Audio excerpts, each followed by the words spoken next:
What's up, YouTube? My name's Eric Young. First off, I just want to say sorry I haven't been around on YouTube right now. I've been really busy. But on that note, I'm going to do a product review of this SI smartphone dash mount by Earth Elements. It's pretty neat. It holds really freaking tight. Even when you lift up the suction cup, it doesn't want to come off. So that's great. It comes with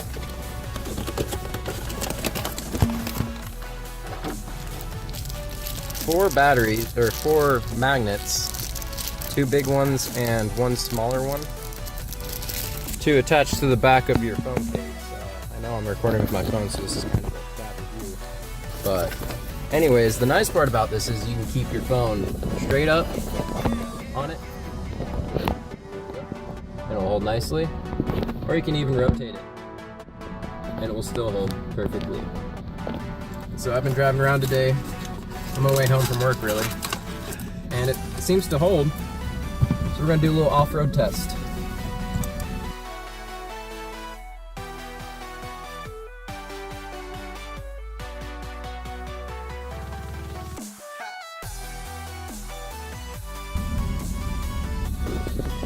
So yeah, there you have it. My only critique with this thing is it could always be better, but I'd give it a 9 out of 10 or a 5 out of 5. Thanks for watching, guys, and stay tuned for my next tutorial.